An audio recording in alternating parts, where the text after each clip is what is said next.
Hi, my name is Dr. Erin Hunt Carter. I'm a clinical psychologist and I specialize in working with clients in bigger bodies. Today I'm going to talk about why body size is a clinical issue that deserves more attention. I will argue that our field is doing a disservice to many of our clients because we don't provide adequate training on how to work with this population. This is a topic that's very close to my heart as someone who has always been in a bigger body and who comes from a family of people who are exclusively in bigger bodies. After I earned my PhD, I started to notice some systemic problems in the ways that many clinicians think and talk about people who are plus sized. Unsurprisingly, there are also major problems in how we approach treatment for bigger clients. Many clinicians understandably rely on their own personal experiences and beliefs about food, weight, weight loss, and body size, and this can cause real harm to clients of all sizes. Little to no formal training is provided in the unique issues that face clients in bigger bodies, nor is there adequate guidance about how to help clients if they want to lose weight or if they're trying to make peace with their bodies as they are. We'll touch on these topics, but please consider this presentation to be a jumping off point. There is so much to learn about this topic, and I hope that today's talk inspires you to learn more.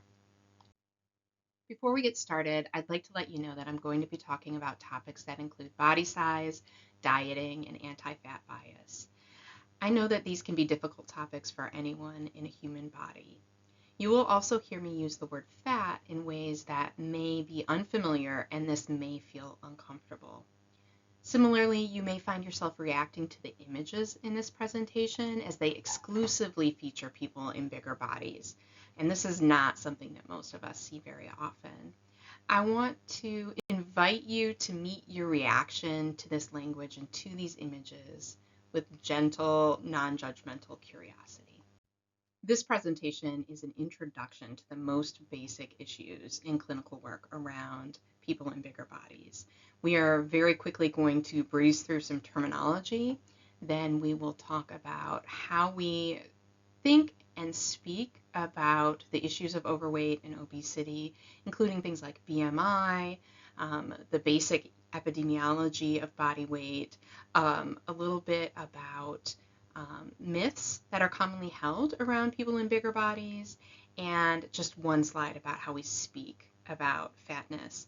Then I want to introduce you to HAES, or Health at Every Size, and intuitive eating, two fantastic therapeutic methods that I love, and we'll wrap up with just a little bit of discussion about where to go from here.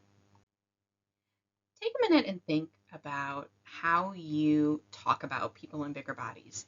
What language feels the most comfortable to you, and why do you think that is? Most of us are accustomed to only hearing the word fat used as a negative descriptor or as an insult. Clinicians and therapists, we tend to be most comfortable with clinical or academic terms, and we love to intellectualize. So many clinicians tend to use the terms overweight and obese when referring to people in bigger bodies.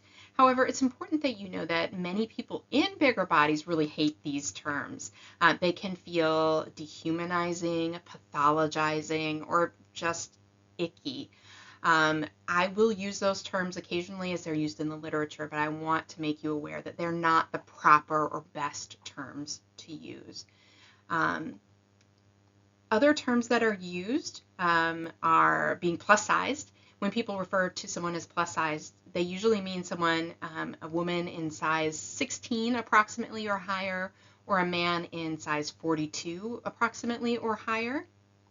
The next is straight sized. You may have come across this term. It refers to someone who can buy clothes off the rack anywhere.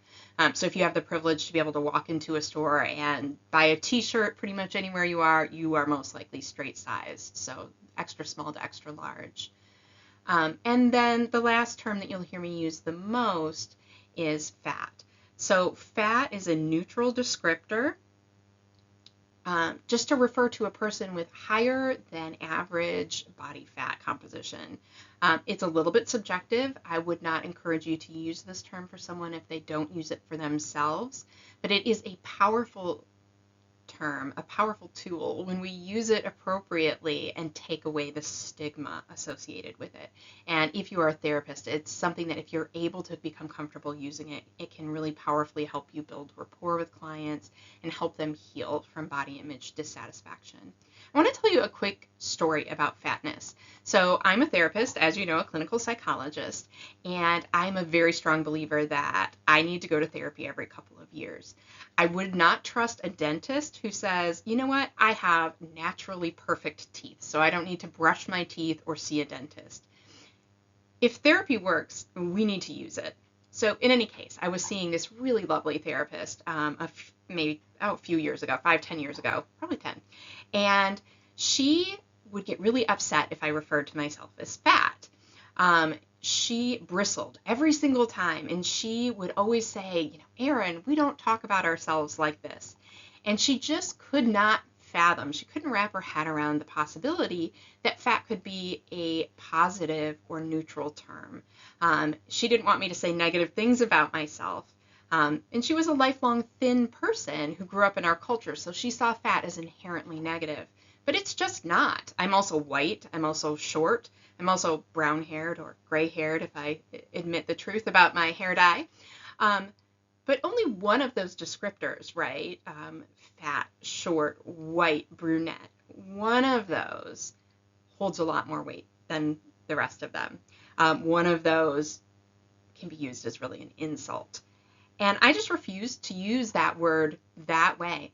Fat isn't bad. It's just fat. Fat does not mean ugly. Fat does not mean undesirable. Fat does not mean stupid. Fat does not mean failure. Fat means you have higher than the average amount of adipose tissue in your body. That's it. You can be fat and attractive. You can be fat and brilliant. You can be fat and beautiful, fat and athletic, fat and happy. Really, you can be fat and any other descriptor except maybe thin. Although many fat people have been in thin bodies before, and many thin people will be in fat bodies at some point in the future. There's more to fat than just fat. People often break down body sizes into a fat spectrum. This doesn't come from me, but it is widely used. So it begins with small fats, and that would be like a size 1X or a size 14 to 18 for women's clothes. Mid fats, that's what I am right now, about a size 20 to 24. Large fats are sizes 26 to 32 for women, so around a size 4 or 5X.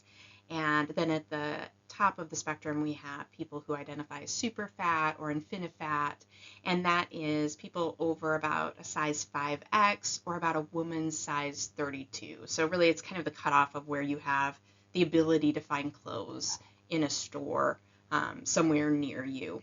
I don't want you to memorize this, but I want you to be aware that there's some nuance here, and that the experiences and challenges that are faced by someone in a size 2X are going to be very different from someone in a size 6X.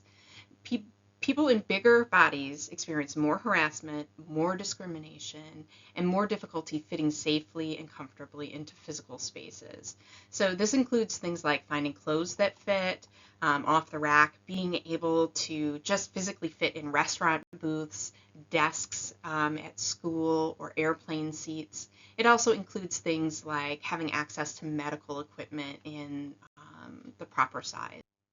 I want to touch briefly on BMI or body mass index. It's a widely used statistic that is based on weight and height, and it's used to estimate fatness. You can see the categories of the BMI scale on the slide. Again, don't memorize them because honestly, they're pretty useless. You need to know that BMI is highly problematic and highly political. We'll talk more about that in a minute. But as you can see on the slide, according to the BMI scale, Dwayne "The Rock" Johnson is moderately obese. This is clearly ridiculous, but BMI doesn't account for muscle. It's also important to recognize that, unlike what most of us think, higher BMI does not actually indicate higher risk for death, called mortality, or harm, called morbidity. In fact, the BMI with the highest risk for mortality and morbidity is underweight. The safest BMI, at least statistically speaking, from the standpoint of mortality and morbidity, is overweight.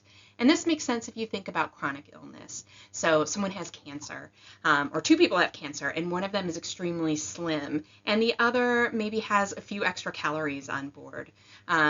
The person who has some reserves may be more likely to survive an extended illness than someone who has no reserves. Likewise, we find among elderly people, having just a little extra padding makes it less likely that you'll be injured or break a hip.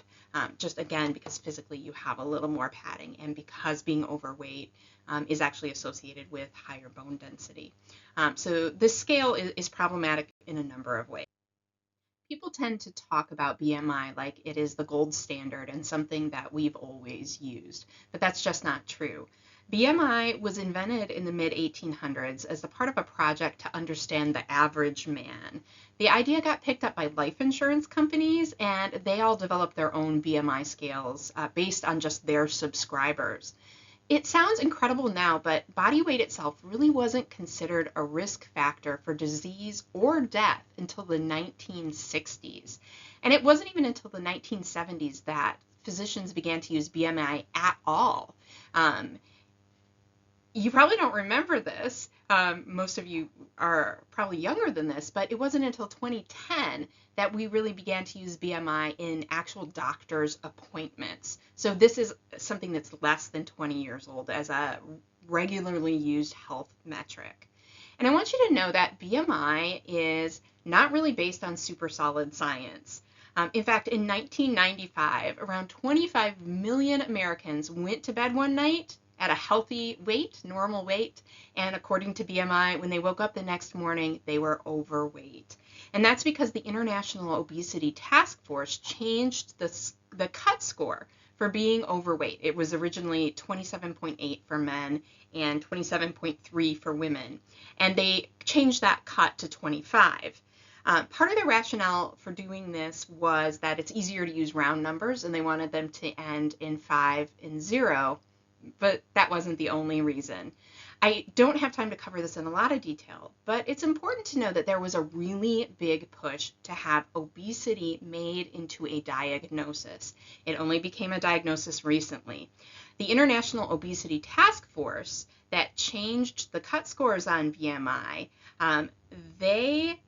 guess what about them? Well, they were funded by pharmaceutical companies, and there was a big push to make obesity a diagnosis because insurance won't pay for medications that are not for a diagnosis. Despite all of this, though, it wasn't until the year 2004 that obesity or higher body weight became a medical diagnosis. So again, this is very new. These are data from the National Health and Nutrition Examination Survey in 2017. And what they found was that essentially over 70% of the American population is either overweight or obese. So it's just under 30% of people who are either underweight or normal weight, and it's less than 1% who are in the underweight category. So you will be working with folks in bigger bodies, whether that's your specialty or something that you're interested in or not. We are everywhere, and odds are good that if you're watching this presentation, you may be in a bigger body yourself. You're certainly not alone. Most of us are. How you talk about fatness really matters. I go through this with therapists who are working in the community at all levels of practice. And I want you, even though you're not a therapist yet, to really think about these things. So what is your comfort level talking about fatness? How do you feel about your own body? Is there any healing that you need to do in order to be able to work with folks in a variety of body sizes? What messages were you given growing up about body size, eating, exercise, what it means to be fat, what it means to be thin? What do you actually believe about fatness? Deep down, do you believe that maybe fat people are lazy or lack willpower, or who knows what you believe? And no judgment here, but let's look at what we've come to believe and what programming we've gotten from the culture. Are your beliefs about fatness based on science, on your experiences, on common sense? Do you need to practice talking about fatness? And I find that many clinicians need to do this, even folks who've been practicing for many years. Um, the bottom line is I want you to always speak directly, honestly, and with kindness and compassion. But this may be something that you want to practice outside the therapy room. I want to dispel some myths about fatness. The first is that people in big bodies obviously want to lose weight. This assumption is going to alienate clients and give them the impression that you think that their body is a problem to be solved. The next myth is that people in big bodies can lose weight and keep it off. Unfortunately, there are 0 interventions that have been empirically shown to result in lasting weight loss of more than 15 or 20 pounds. 0. Medication, 0. Diet, 0. Therapy, 0. Bariatric surgery has been shown to cause lasting weight loss, but even when we look at a 10-year follow-up, a very substantial proportion of the people who have bariatric surgery do experience regain. When we just look at dieting or using medication, some individuals do experience short-term weight loss. The National Institutes of Health reports that the rate of sustained weight loss after 5 years for behavioral interventions is only around 5%. So 95% of people gain back the weight that they've lost during a weight loss attempt. The next assumption is that weight loss is a good thing. Research suggests that intentional weight loss actually does not necessarily lead to improved health outcomes for most individuals. A systemic review published by the Journal of Obesity found that weight loss interventions often result in adverse effects, including things like causing disordered eating, causing weight cycling, where your weight goes down and up, right? You lose 10 pounds, gain 12, lose 8, gain 15, and also worsened mental health. Furthermore, the concept of weight itself as an indicator of health is really being challenged because we're finding that other health behaviors, like how often you exercise, are more important than weight when we're trying to predict risk. The next I hear all the time still is that losing weight is simply calories in, calories out. It's just not true. This model ignores the complex biological, psychological, and environmental factors that lead to weight gain or just that impact weight regulation. Research suggests that factors like genetics, hormone regulation, gut microbiota, and metabolic adaptation play significant roles in weight management. And we also know that every calorie is not metabolized the same. So you could eat the same Snickers bar on different days, and one day you might extract 180 calories from it, and the other day you might extract 200 calories from it, depending on your current metabolic state. The next one that really drives me kind of up the wall is the idea that cognitive behavioral therapy can lead to sustained weight loss. There's absolutely no evidence for this. CBT may be effective in addressing certain psychological factors related to weight maintenance and weight management, but it does not cause weight loss. And numerous studies have shown this, that the weight loss impact is very low and that people tend to regain it. The next one is that your body is mostly a reflection of your exercise and dietary choices. And this is a commonly held myth among people who are naturally slim because it feels good to imagine that your good behavior, right, your body is like the reward for making good choices. But what we find is that body weight, again, is influenced by a lot of other factors in addition to exercise and food choices, including genetics, socioeconomic status, environmental factors, access to good groceries, whether you live in a food desert, and your medical, just your medical conditions and your metabolic state. Body weight is very complex in its determination. We do not really understand what makes some people big and what makes some people small, and we definitely don't know how to make small people big or make big people small in a permanent way. The next one is that fat people eat more and exercise less than folks in thin bodies. And this has actually been shown to just be inaccurate, which surprises a lot of people. Numerous studies published in the American Journal of Public Health have found that individuals in higher weight categories often report or tracked with trackers have physical activity levels that are really similar to people in normal weights. So that's something I just want to make you aware of, because many times I've heard clinicians sort of doubt what their clients are telling them about their exercise habits and their eating habits. And the last one is that being fat is a disease process that requires treatment. And this one is complicated, but I want you again to just consider the possibility that fatness is a symptom of something else rather than a disease in and of itself. I want to introduce you to HAES, or Health at Every Size, which is a perspective that is really useful for working with folks in bigger bodies. HAES is a movement that promotes the idea that health and well-being are not solely determined by our body size or our weight. It emphasizes self-acceptance, intuitive eating, so stopping restrictive dieting, and joyful movement for people regardless of their size. We can love our bodies and treat our bodies well without restricting or counting anything, no matter what size our body is in today. HAES also really recognizes that many of the negative health outcomes that are attributed to fatness are actually due to stigma and anti-fat bias. So for example, we all know that fat people are more likely to have high blood pressure.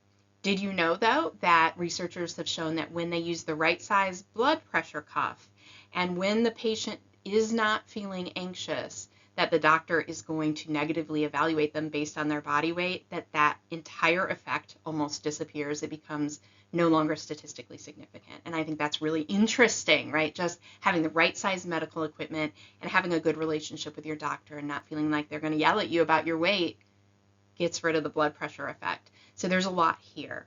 And HAES comes from an author named Lindo Bacon, and he has a great book about this called Health at Every Size. I strongly encourage you to check it out. And HAES isn't just hippy-dippy feel-good stuff. It's been empirically shown to result in better outcomes. HAES can be used by professionals in any field: dentistry, medical, psychology, social work. It's a broad umbrella. And meta-analyses have shown us that HAES really does help clients improve their dietary habits, their stress management, they increase their physical activity, and they tend to have reductions in disordered eating. So just really quick, looking at this slide, we see that meta-analyses, so a study of studies that looked at many studies, have found that HAES, having a physician or a provider that uses a HAES perspective, is associated with better psychological well-being, better body satisfaction, better self-esteem, fewer eating disorder symptoms, their blood pressure goes down, inflammation goes down, and improved cholesterol. It's really a lovely perspective that can be used in any health profession to help folks. The other clinical perspective that I really love is intuitive eating, which was developed by Evelyn Tribole in 1995. And it's an approach to nutrition and well-being that emphasizes relearning to connect to your body's internal cues of hunger and fullness and satiety, rather than relying on external factors like the clock or external rules or restrictions. It's relearning to trust your body and to care for it in a loving way and to eat absolutely any food that you want.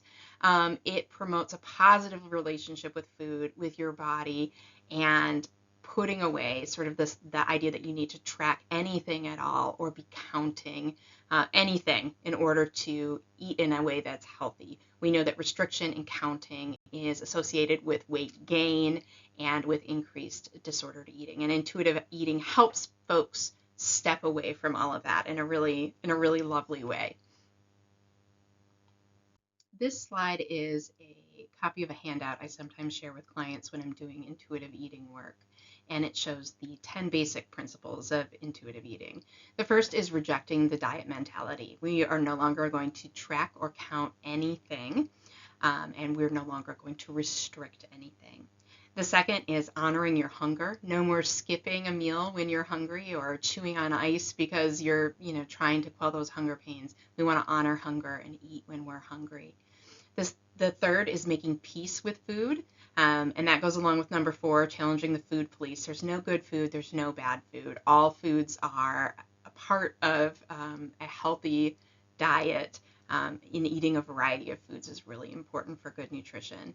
Number 5 is rediscovering satisfaction. So actually enjoying your food, which Americans are terrible at.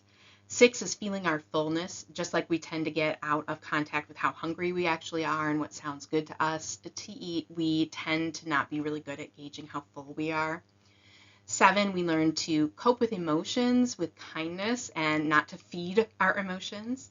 8, we respect our body, and 9, we move it. So we try to get stronger, we try to get more flexible, we try to have more endurance. None of that has anything to do with body shape or size. It has to do with feeling good in the skin that you're in right now.